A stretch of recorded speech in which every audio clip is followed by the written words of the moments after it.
I came back from the dead to find my daughter pouring wine for strangers in the lodge I'd built with my own 2 hands. She called me sir. She offered to take my coat.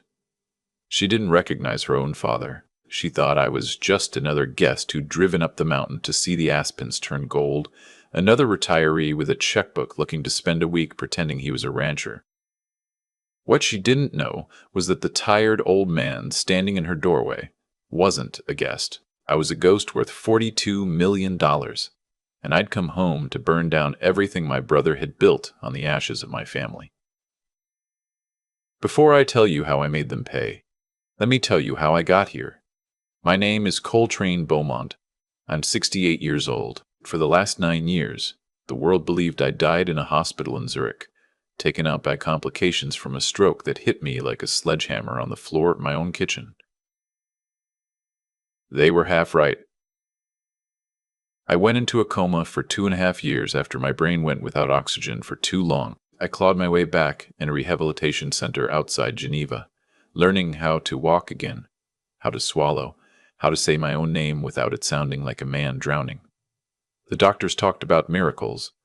I talked about unfinished business. The evening I came back to Montana. The sky above the Bitterroot Range was streaked with the kind of pink you only see in October, when the air gets thin and the light gets honest. I stood at the iron gate of Beaumont Hollow, the ranch I'd bought 42 years ago when it was nothing but sagebrush and a collapsed homestead. I'd cleared every acre myself. I'd hauled the river rock for the foundation of the main lodge, out of Rock Creek, 1 bucket at a time. I'd raised my daughter Wynne here, taught her to ride before she could spell her own name, taught her how to read tracks in the snow and which mushrooms would kill a grown man. I'd spread my wife Maribel's ashes under the big ponderosa at the top of the ridge 9 years before I went into the hospital. And I'd promised her, out loud, with the wind in my face, that I'd watch over our girl no matter what. The gate looked different now. The cedar split-rail fence I'd put in had been replaced by some kind of wrought iron monstrosity with the family monogram welded into the center. The main lodge was visible up the long gravel drive, and even from a 1/4 mile away I could see what had been done to it. The simple cabin-style roof was gone. In its place was a great glass A-frame with a stone chimney that looked like it belonged in a magazine. Outbuildings I didn't recognize. A guest cottage where the equipment shed used to be. Somebody had spent a fortune. Somebody had spent a fortune. I adjusted the brim of my hat. I hadn't cut my hair since June. My beard was white and unruly, and my hands were the hands of a stranger, blotched and thin. I wore canvas trousers from a thrift store in Missoula, and a barn coat I'd bought for $18 at a feed store outside of Hamilton. I needed to look like a vagrant. I needed to look like nothing. Sewn into the lining of that coat were documents worth more than the property itself. Bank statements, notarized deeds, trust filings. The original land patent with my name on it, recorded in the Ravalli County Courthouse in 1983. I patted the lining once. The paper crackled. I walked up the gravel drive. My hip ached. It always ached now. 8 years of barely moving in a hospital bed will do that. But I ignored it. Payne and I had become old acquaintances. The front door of the lodge stood half open. Warm yellow light spilled out across the porch, and I could hear voices inside, the soft tinkle of glassware, the polite murmur of a dinner party in full swing. I climbed the porch steps. I knocked on the door frame. A woman appeared. She was somewhere in her 40s. Too thin, her cheekbones stood out under skin that hadn't seen enough sun, and the half circles under her eyes had the dark, settled look of years and not nights. She wore black slacks and a white blouse, and she carried an empty serving tray. The uniform of a server. "Good evening, sir," she said, in a voice that was professional and a little tired. "Welcome to Beaumont Hollow. Are you here for the Cressley dinner?" The reservation was supposed to start at 6, but they're running long. I looked at her. I looked at the shape of her jaw, the way she held her shoulders square even when she was exhausted. I knew this woman. I had taught her how to fish for cutthroat trout in Rock Creek the summer she turned 9. I had stood in the back of a community college auditorium in Bozeman when she graduated, holding flowers I'd picked along the highway. I had held her in my arms for 3 straight hours the day her mother died, in this very hallway, while she made a sound that no parent should ever hear from their child. Win. My daughter. She did not recognize me. She looked at me the way you look at a piece of furniture you're considering moving. I opened my mouth to say her name. The word would not come. My throat closed up around it like a fist. I stood there frozen, staring at my own daughter who had become a servant in her own house. "Sir?" she said, and a small frown crossed her face. There was a tick of concern in it, the automatic concern of a woman who'd been trained to keep guests from collapsing on the property. "Are you all right? Can I get you some water?" I forced myself to speak. I pulled words out of a throat thick with something I didn't have a name for. "I'm looking for Hayward," I said. "Hayward Beaumont. I was told he lives here." She flinched. It was a small thing, just the smallest catch in her breath, but her eyes flicked toward the inside of the lodge, and I saw something there that hit me harder than the stroke had. Fear. Pure, naked animal fear. "Mr. Beaumont is hosting tonight, sir," she said. "Careful now. Can I let him know you're here? Who should I tell him is calling?" "Just tell him it's an old friend," I said. "Someone from before." She nodded and disappeared inside. I stood on the porch alone, gripping the railing I'd planed and sanded with my own hands the summer wind. Was 11. My knuckles were white. Hayward, my younger brother. The man I'd given power of attorney to when I was in that hospital bed. The man who'd stood at our mother's funeral and sworn on her casket that he'd look after Win if anything ever happened to me. The man who, by every visible piece of evidence, had done something unforgivable. The door swung wider. A silhouette emerged into the porch light. He was 65 now, but he looked 55. His face was smooth in a way that didn't quite read as natural, and his hair was dyed a soft chestnut brown that the men of our family had never possessed. He wore a cashmere quarter-zip and dark wool trousers, and shoes that probably cost more than my truck. A heavy gold watch glinted on his wrist. He smiled at me. It wasn't the smile of a man recognizing his brother. It was the smile of a man assessing whether the stranger on his porch was a problem. "I'm afraid I'm not expecting anyone tonight," he said, his voice oiled and easy. "This is a private event. Perhaps you could come back during business hours?" I let him see my face in the porch light. His smile collapsed. It collapsed in stages like a building falling in on itself. First his eyes, then his mouth. Then everything went the color of wax. His jaw moved without sound. He looked for a long moment, like a man having a small stroke of his own. "Hello, brother," I said. "I hear you've been taking good care of my ranch." He recovered faster than I would have guessed. He'd always been quick on his feet. The shock collapsed back into a careful, neutral mask, and then bloomed into a smile that didn't reach his eyes. "Coltrane," he breathed. "My God. Coltrane. Is that really you?" He took a step forward, arms half lifted, as if to embrace me. I didn't move. I didn't lift my arms. He stopped halfway, hands falling back to his sides in an awkward dangle. "We thought you were dead," he said, shaking his head with practiced amazement. "The clinic in Zurich called us. 7 years ago. They said you were gone. We held a service for you, Coltrane. We buried an empty casket in the family plot in Stevensville. We mourned you." I looked at him. I said nothing. I wanted to watch him squirm. "This is incredible," he went on, his voice climbing into a forced enthusiasm. "An absolute miracle. We have to tell everyone. Win, come here. Honey, you need to see this." Win appeared in the doorway, still holding her tray. Her expression had moved past confusion into a wary alertness. Hayward slid his arm around my shoulders. The brotherly affection of the gesture made my skin crawl. "Win," he said, his voice thick with manufactured feeling. "This man standing in front of you. Do you know who this is?" Win studied my face. I watched the moment the recognition arrived. Her eyes widened. The tray slipped out of her hands and shattered against the slate tile. "Dad," she said, and her voice cracked the way it had cracked when she was 12. "Dad, is that really you?" She came at me in a half-run. She grabbed me and held on. She held on hard enough that I could feel each individual rib through her blouse. She was shaking. She was sobbing into my shoulder. "They told me you died," she said into my collar. "They told me you died alone in that hospital. I wanted to come. I wanted to come and sit with you.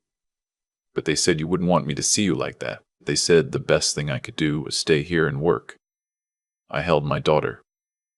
I felt the bones in her back. I felt the exhaustion and the hopelessness coming off her like heat. I looked over her shoulder. Hayward was watching us. His face had settled into an expression I couldn't quite parse. His wife had appeared at his elbow, a dry, lacquered blonde of about 60 in a soap dress that was wrong for the elevation and the time of year. Her name was Shirla. She had married Hayward 31 years ago, and I had never trusted her for a single day of any of them. She looked at me the way you look at a rattlesnake on the back porch. "What did you do to my daughter, brother?" I said. Quietly. I kept my voice level. Hayward opened his hands in a gesture of innocence so practiced it might have been rehearsed in a mirror. "What I did, Coltrane, is I saved her when you were dead, when the IRS came for the estate, when the back taxes started piling up, and the trust paperwork was a wreck. I'm the one who stepped in. I'm the one who kept this place from being auctioned off. I'm the one who held this family together. Back taxes," I said. "Your estate was a disaster, Coltrane." Shirla, now, sharp and defensive. Decades of sloppy bookkeeping. Hidden liabilities. The IRS came after everything. The land, the lodge, even Wynn's inheritance. If Hayward hadn't liquidated certain assets and restructured the debt, your daughter would have been on the street. She owes everything she still has to your brother. I looked at Wynn. She had stepped back from me.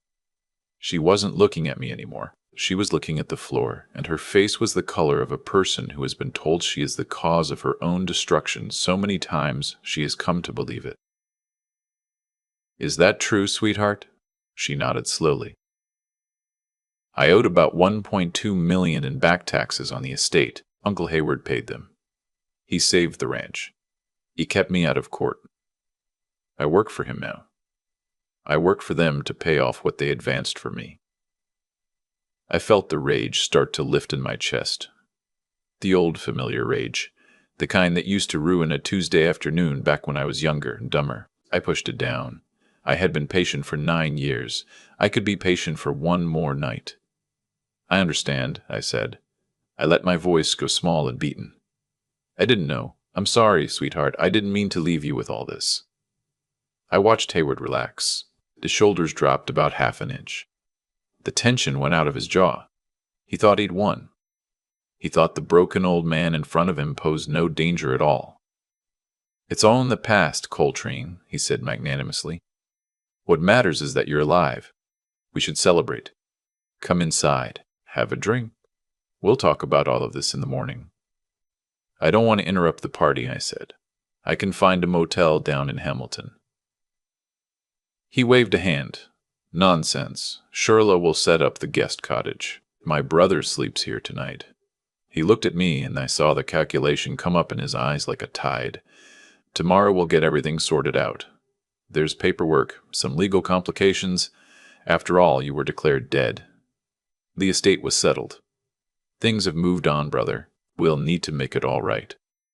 "Of course," I said meekly. "Whatever you think is best." I shuffled into the lodge, leaning hard on my cane, playing the role of the broken man returning to a home he no longer understood. The cane was real, but I didn't need it half as much as I made it look. Wynn led me through the great room. As I walked, I saw the changes. The hand-built shaker furniture Maribel and I had collected over 20 years was gone. In its place were leather chairs and steel and glass tables that belonged in a downtown loft, not a ranch lodge in the Bitterroot. The walls were covered in abstract art that meant nothing. The family photographs were gone. Wynn at 3 on a Shetland pony. Maribel in her wedding dress on the courthouse steps in Helena. The black and white of my father holding me as a baby on this very porch in 1957. All of it. Erased. Wynne opened the door to the guest cottage out behind the main lodge. It used to be the bunkhouse where my foreman Aji had lived for 2 decades before he retired. Now it was a single bare room with a narrow bed and a small bathroom. "I'm sorry, Dad," she whispered. "It's all I can give you. He controls everything." "Where's Tess?" I asked. "Where's your husband?" Her face caved in on itself. "He left 5 years ago. He took our boy and went back to Spokane. Aunt Shirla said he was an opportunist, that he was only after the inheritance. When the money supposedly ran dry, he ran too. I let them go. I thought I was protecting them. But now Aunt Shirla says Tess is going to file for sole custody. She says he's going to use my tax problems against me in court. She says if I stop working off the debt, I'll lose all my rights. Their boy. My grandson. The child I'd held exactly once when he was 9 months old, the week before my stroke. I'd called him my little lieutenant. His name was Brahm. "You haven't seen your son in 5 years. She shook her head. The tears were coming again, slow and exhausted, but she didn't even have the energy to cry properly anymore. I told myself I was protecting him. I told myself if he was away from all this, he'd be safe. Now Aunt Shirla says Tess is going to take him from me for good. I sat down on the narrow bed. I looked at my daughter, my strong, stubborn, hard-headed daughter, who used to break colts at 15, who used to argue with me about everything from politics to the proper way to season a cast-iron pan. She was a husk. They had hollowed her out. "Do you believe them?" I asked. "Everything they've told you. Do you believe it?" "I don't know what to believe anymore." I reached out and took her hand.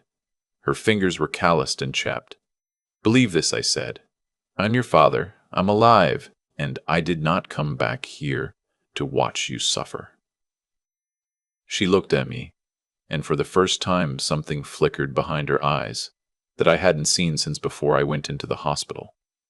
Hope. Just a flicker. But it was there. "Now go," I said, "before they get suspicious. We'll talk in the morning." She left. I sat on the bed in the dark, listening to the laughter of the dinner party drift across the yard. My brother and his wife were celebrating in the lodge I had built, drinking my wine, eating off my plates, living the life they had stolen.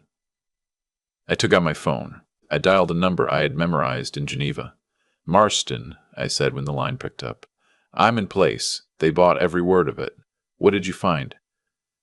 The voice on the other end was crisp and precise. Lenora Marston, a forensic accountant out of Salt Lake City who had spent the better part of 2 years unspooling my brother's books from a distance.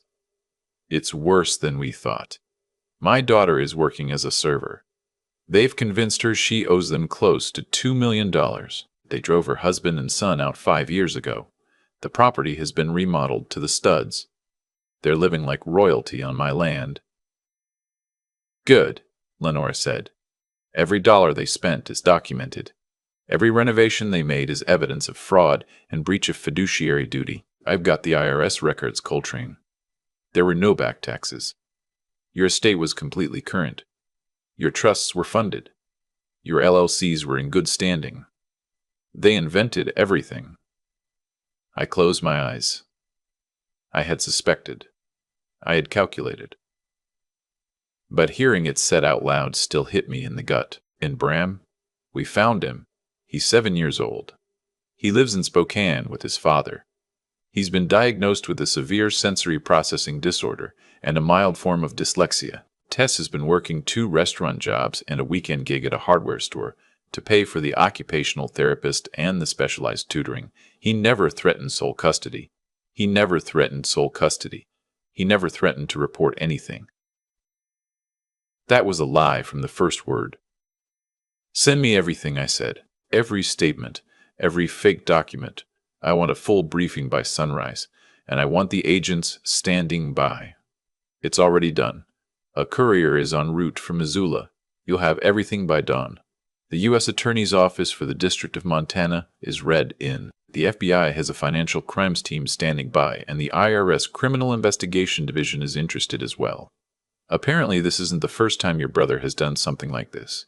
There are 2 other elderly relatives in Idaho lost everything to him in the 90s. It just took someone with the means and the patience to put the pieces together.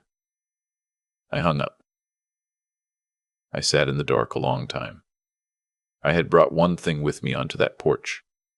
A small device, no bigger than a shirt button, with an adhesive backing. When Hayward had hugged me in his false welcome, I had pressed it under the collar of his sweater. I took out the receiver and put in the earpiece. His voice scratched into my ear. Don't worry about it. He's a wreck. He's half dead already. He won't make it through the winter. Shirla, and if he starts asking questions, Hayward, about the trust, about the books, what questions? The man's been in a coma for 9 years. He doesn't know what year it is. We get him in front of Pemberton in the morning. We have him sign the final transfer documents.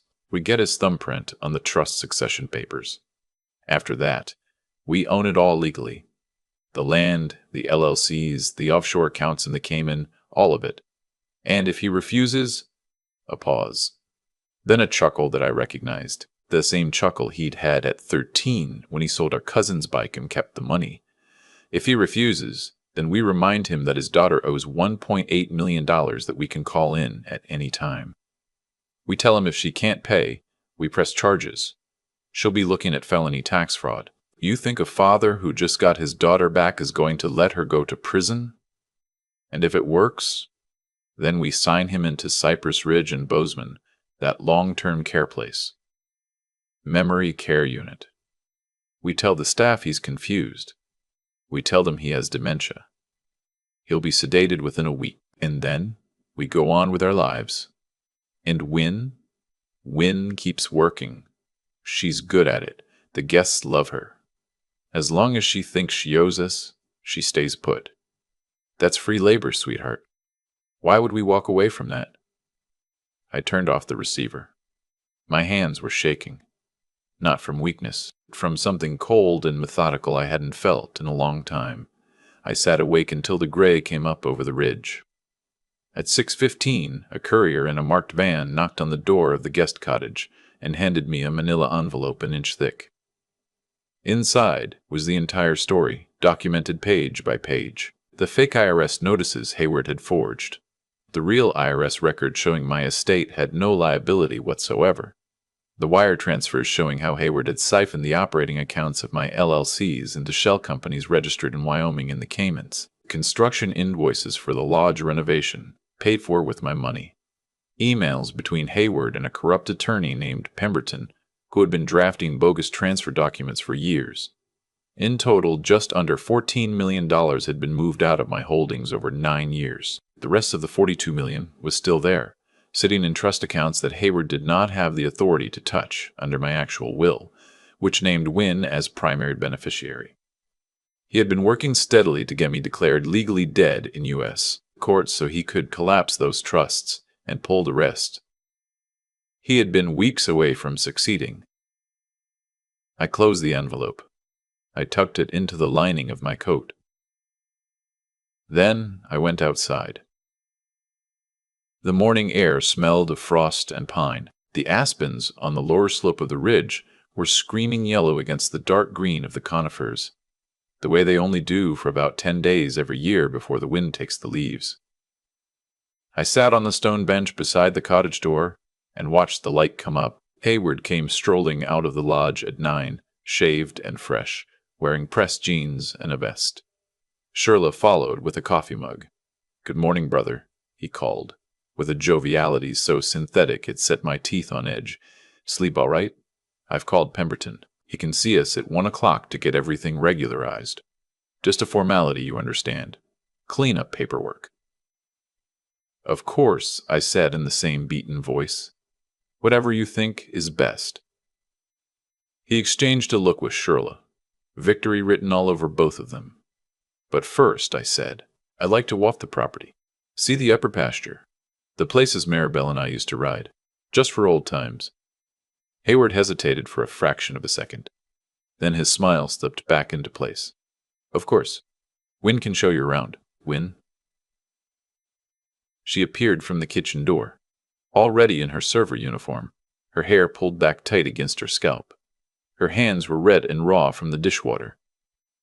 Take your father up to the ridge, Hayward said. Be back by noon. We've got guests for lunch. We walked. The morning sun rose over the sapphires across the valley, gilding the rangeland in long bars of gold. I knew every rise and depression of this land. I had hand-cleared the lower meadow with Maribel. The spring of 1986, I had built the stone water trough by the corner of the upper fence the summer Wynne was for. When we were well out of sight of the lodge, I stopped limping. I straightened up. I shifted my cane to my left hand and stood the way I used to stand, the way I'd stood for 40 years before any of this happened. Wynne stopped walking. She stared at me. Listen to me carefully, I said. My voice was not the voice of a broken old man. It was my real voice, the one I used to use when I was running this place. You don't owe Hayward a single dollar. There are no back taxes. There never were. Your inheritance was fully funded and properly structured. Every piece of paper he's shown you in 9 years is a forgery. She took a step backward. Her eyes were wide. What? I pulled the envelope out of my coat. All of it. Forged. Faked. Confirmed by a forensic accountant working under contract with the U.S. Attorney's Office. These are the actual IRS records. Look at them. Look at every page. She took the papers. Her hands trembled so badly the pages rattled. She read. She read again. I watched her face move from confusion to disbelief to a kind of fury I had never seen on her before. 9 years, she said. The word came out thin and hard. 9 years of my life. My marriage. My son. All of it. For lies. I put my hands on her shoulders. It isn't over yet. This afternoon, when Hayward takes me into Hamilton to see Pemberton, federal agents are going to be in that office. They've got warrants for both of them. Wire fraud, forgery, embezzlement, elder abuse, tax evasion. He's looking at 20 years minimum. Wynne was crying again, but not the tired crying of before. This was the crying that comes after, when the worst is over and the body finally lets go. Tess, she whispered. And Bram. They're fine. Tess is in Spokane. He's been raising Bram. He's been working 3 jobs to pay for therapy. He never threatened anything. He's been waiting for you.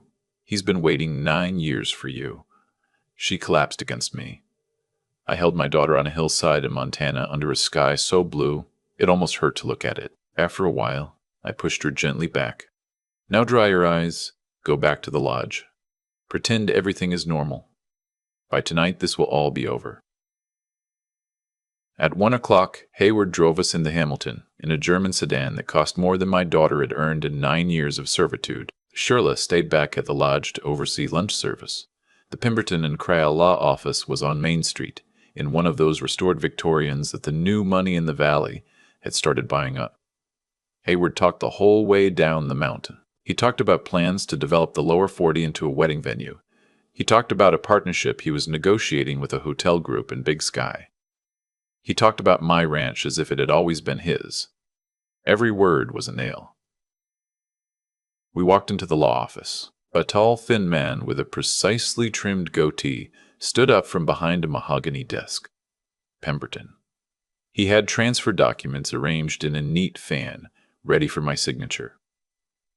Coltrane, Hayward said, handing me a heavy fountain pen. Just a formality. You sign here, here, and here. I continue managing the property. Wynne is released from her tax liability, and you can finally rest. We'll take care of everything. I held the pen. I turned it slowly between my fingers.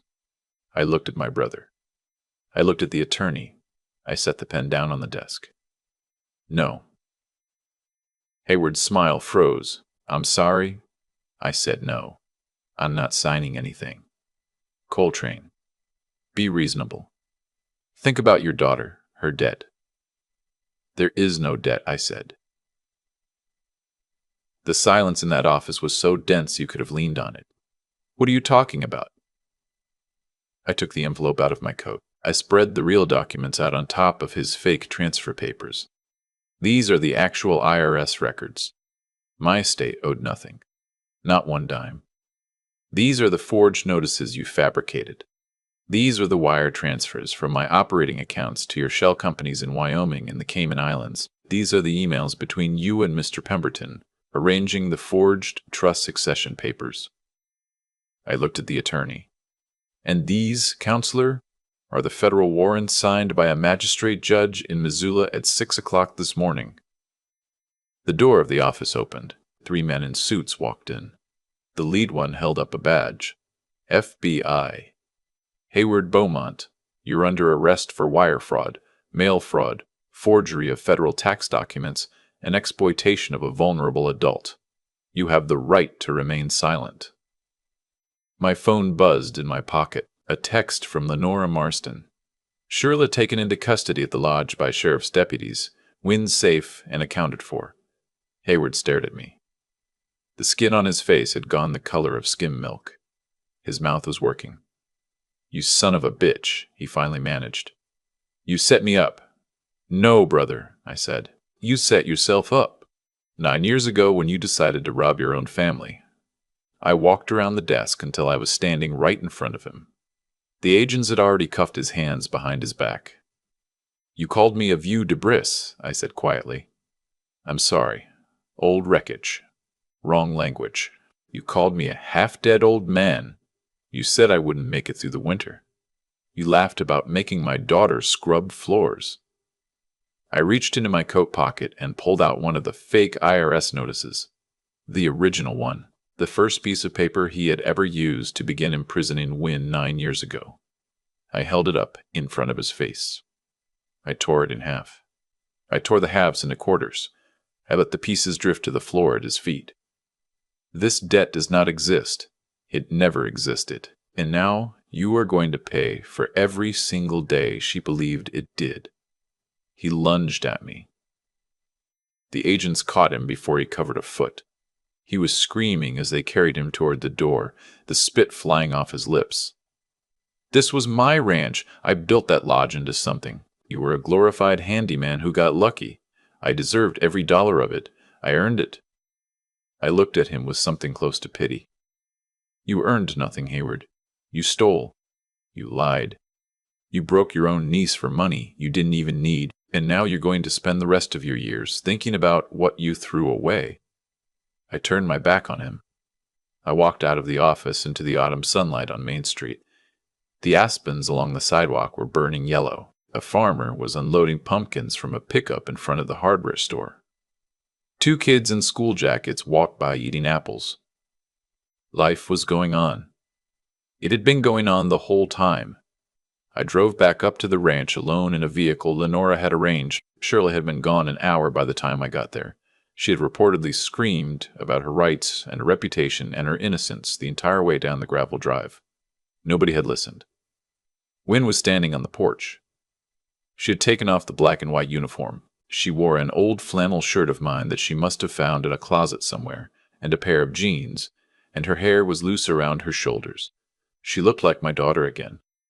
I climbed the porch steps. I put my arm around her shoulder. We stood looking out at the property. What happens now? She asked. Now we get your family back. Tess and Bram. They're in Spokane. There's a flight from Missoula tomorrow morning. I bought them seats. I sent them the itinerary an hour ago. Her breath caught. You found them? I never lost them. I've been watching over all of you from Geneva for the last year and a half. I just needed everything in place before I came home.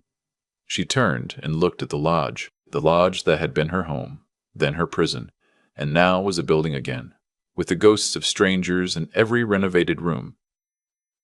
I don't think I want to live in this house anymore, Dad. Then we won't. We can tear down what they built and rebuild it. The original foundation is still under all that glass and steel. Your mother and I poured that foundation. We can put up something new on top of it, something simpler, something that's ours. She leaned into me. 4 hours later, a small SUV came up the gravel drive. A man got out, lean and tired looking, his dark hair starting to gray at the temples. He held the hand of a small boy in a flannel coat. The boy had Wynn's eyes and his father's stubborn chin and a worried, watchful look that no 7-year-old should have. Wynn made a sound I will never forget, half a laugh and half a sob. She ran across the gravel. She fell to her knees and pulled them both into her arms. She kept saying, "I'm sorry. I'm so sorry. I didn't know." Tess was crying. Bram was bewildered and overwhelmed and clinging to this mother he barely remembered.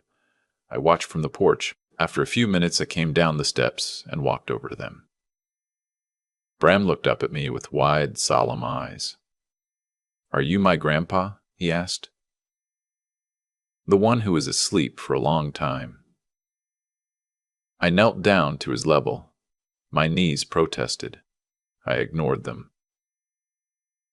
"That's me," I said. "I was asleep, but I'm awake now, and I'm not going anywhere ever again." He studied me with the unblinking seriousness only small children possess. Then he nodded, apparently satisfied with my answer. "Mom said you built this house. I did. She said you can build anything." I looked back at the lodge with all its hard memories. "Maybe someday you and I will build something together. Would you like that?" He thought about it. Then he smiled. A small, gap-toothed smile that hit me harder than the diagnosis, harder than the coma, harder than 9 years of patience. "Yeah," he said, "I'd like that." I stood up. I took his small hand in one of mine, and my daughter's hand in the other. Tess stood close to his wife, his shoulder pressed against hers, as if he was afraid she would dissolve if he let go. We walked into the lodge together. The lodge that had been a prison was just a building again. The ghosts had gone with the people who put them there. 8 months later, I was standing on the same porch watching a crew with a backhoe dismantle the last of the glass A-frame Hayward and Shirla had grafted onto the original lodge. The wrought iron gate had already been hauled to the scrapyard. The wedding magazine landscaping was being torn out. Underneath all the renovation, the original stone foundation Maribel and I had laid in 1984 was still good, solid, level, ready to carry something honest again. Wynn stood beside me with Bram on her shoulders. "You sure about this, Dad?" "I'm sure. The bones of the original cabin are still good. We'll rebuild on top of what your mother and I started. Simpler, smaller, the way it was supposed to be." Tess came out with a thermos of coffee. He handed me a cup. He squeezed my shoulder. "Thank you," he said. He didn't say for what. He didn't have to. I watched my family. I watched the aspens come back into springleaf along the lower ridge. I watched the walls of the new lodge rise course by course on the old foundation through the summer and into the fall. Hayward was sentenced to 17 years in federal prison. Shirley got 12.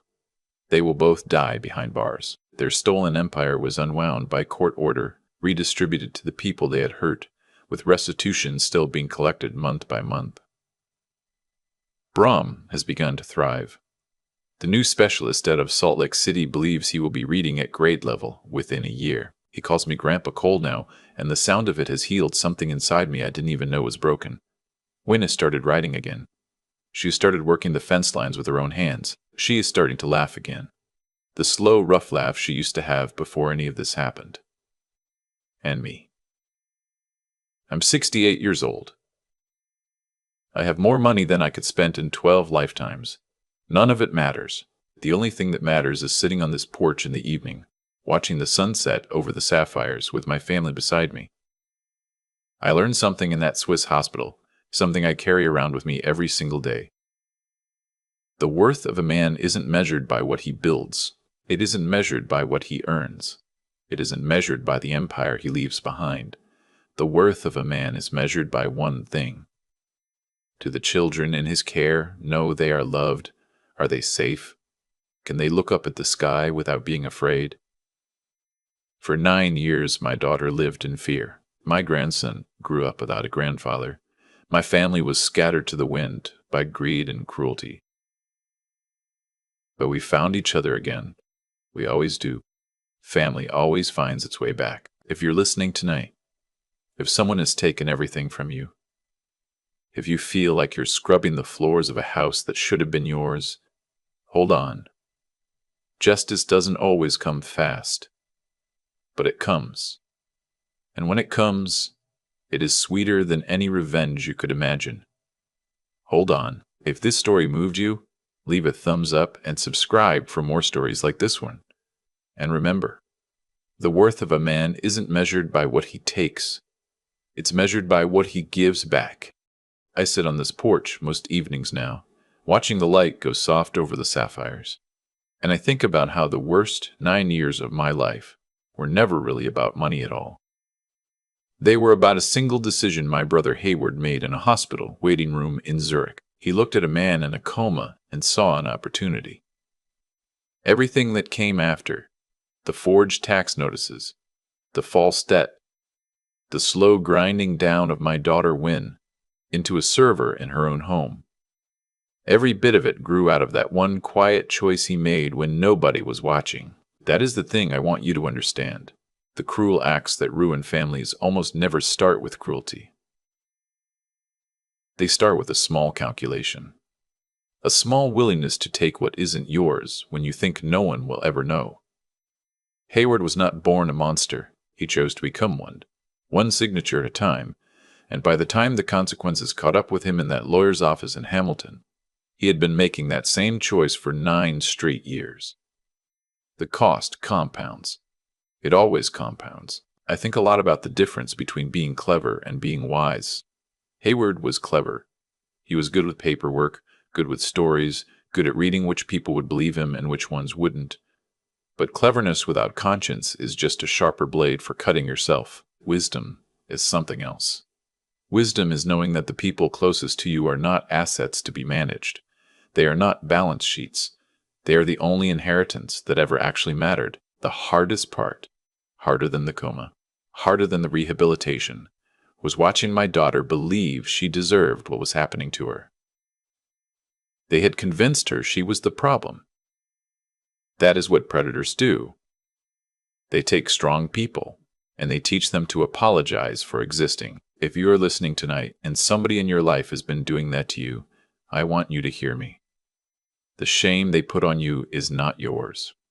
You do not have to carry it one more day. I learned 3 things in that Swiss hospital, and I have tried to live by them since. Be honest, even when a lie would be easier. Because lies have a way of becoming the architecture of your whole life if you let them. Be patient, because the people who hurt you almost always destroy themselves in the end, and you do not have to lift a finger to make it happen. Only stay alive long enough to see it, and be present for the people who love you every single day. Because the only thing worth building in this life is the kind of family that will recognize your face after 9 years of silence. My grandson Bram calls me Grandpa Cole now. He cannot pronounce all his letters yet. He thinks I built the whole mountain. Let him think it a little longer. That is enough for me.